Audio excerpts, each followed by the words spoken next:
আসসালামু আলাইকুম প্রিয় ফুটবল ফ্যান্স।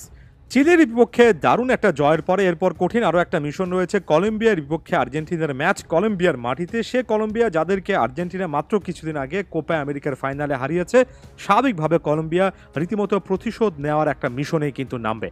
এমন টাইপের একটা ম্যাচ কিংবা যে কোনো ম্যাচের আগে স্কালোনি প্রাথমিকভাবে একটা দল নিয়ে চিন্তাভাবনা শুরু করেন এবং ট্রেনিং গ্রাউন্ডে বেশ কয়েকটা জায়গায় পরিবর্তন আনেন, সেটা সাংবাদিকরা দেখে সেগুলো নিয়ে রিপোর্ট করেন এবং প্রাথমিক একটা স্কোয়াড বা প্রাথমিক একটা একাদশ থেকে পরবর্তী সময়ে ছোট ছোট পরিবর্তন টার্গেট করে একেবারে ম্যাচের আগে জানা যায় যে স্কালোনি ঠিক কী টাইপের একাদশ মাঠে নামছেন। যদি আপনি অনেক ভালো করে ফলো করেন তাহলে পুরো প্রসেসটা এটাই, অনেক বেশি এখানে আসলে ইনফরমেশন আদান প্রদানের সুযোগ আছে। সো এই ভিডিওতে মূলত প্রাথমিক সেই একাদশ যে পরিবর্তনগুলোর কথা স্কালোনি চিন্তা করছেন সেটা নিয়ে আলোচনা করি। ইনজুরি সংক্রান্ত হালকা ইস্যু রয়েছে দুজন প্লেয়ারের ক্ষেত্রে, একজন হচ্ছেন নিকো গঞ্জালেস, একজন হচ্ছেন অ্যালেক্সিস ম্যাক অ্যালিস্টার।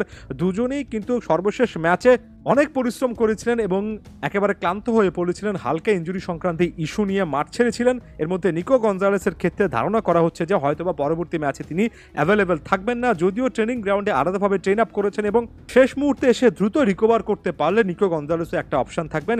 ম্যাক অ্যালিস্টারের ক্ষেত্রে একই রকমের কথা প্রযোজ্য, আরও একটা ম্যাচ খেলতেই পারেন। তবে ম্যাক অ্যালিস্টার এই ম্যাচটা অর্থাৎ চিলির বিপক্ষে ম্যাচটা খেলার আগেও কিন্তু একটা ডিসকমফোর্টে ভুগেছিলেন, তাই ম্যাক অ্যালিস্টারকে হয়তোবা রেস্টে রাখার কথা অন্তত স্টার্টিং লাইন আপের কনটেক্সটে স্কালোনি চিন্তা করতেই পারেন। সেক্ষেত্রে পরিবর্তনগুলো যদি ধাপে ধাপে বলি তাহলে অবশ্যই এই দুটো পজিশনের তো পরিবর্তনের জায়গা আছে, তবে ডিফেন্সে যদি চলে যায় সেখানে নিকোলাস ওটামেন্ডিকে বসিয়ে রাখা হতে পারে, রেস্ট দেওয়া হতে পারে এবং চারজনের ডিফেন্স লাইনে চলে যাওয়া হতে পারে এবং সেক্ষেত্রে লিজান্দ্রো মার্টিনেজ এবং Cristian Romero centre back duo হবেন এমিলিয়ানো মার্টিনেজের সামনে। রাইট ব্যাক পজিশনে নাহুয়েল মলিনা, গনজালো মন্তিয়েল ম্যাচটা স্টার্ট করতে পারেন, যেহেতু প্রতিপক্ষ লেফট উইঙ্গার হিসেবে লুইস ডিয়াজের মতো ট্যালেন্টেড এবং ইনফর্ম একজন অ্যাটাকার থাকবেন।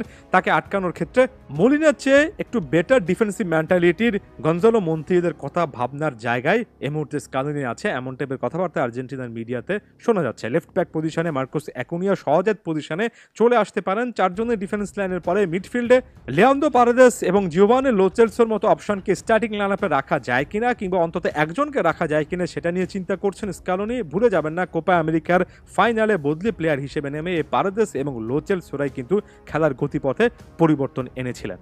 সো এখানে ম্যাক অ্যালিস্টারের জায়গায় এমনিতে লো চেলসোর অথবা লিয়ান্দ্রো পারেদেসের স্টার্টিং লাইনআপে আসার সুযোগ আছে। আর নিকো গঞ্জালেসের যে পজিশন, সে পজিশনটাতে স্বাভাবিকভাবে একেবারে লাইক ফর লাইক ওই পজিশনগত সাবস্টিটিউট না হলেও একটু ভিন্ন ফরমেশনে যদি আর্জেন্টিনা খেলে সেক্ষেত্রে পাউলো দিবালার কথা অবশ্যই চিন্তা ভাবনা করা হচ্ছে। একই সঙ্গে কিন্তু ভ্যালেন্তিন কার্বোনি, মাতিয়াস সুলের মতো প্লেয়ারের কথা চিন্তা করা হচ্ছে, বিশেষ করে যদি আর্জেন্টিনার রাইট উইং ধরে আক্রমণটা একটু বাড়াতে চায়, সেখানে উইং বেস্ট একটা অপশন যদি স্কালোনি চুজ করতে চান সেক্ষেত্রে হয়তোবা লাউতারো মার্টিনেজ, হুলিয়ান আলভারেজকে রেখে এই তিনজনের মধ্যে অর্থাৎ দিবালা, সুলে এবং কার্বোনির মধ্যে যে কোনো একজনকে নেওয়া হতে পারে।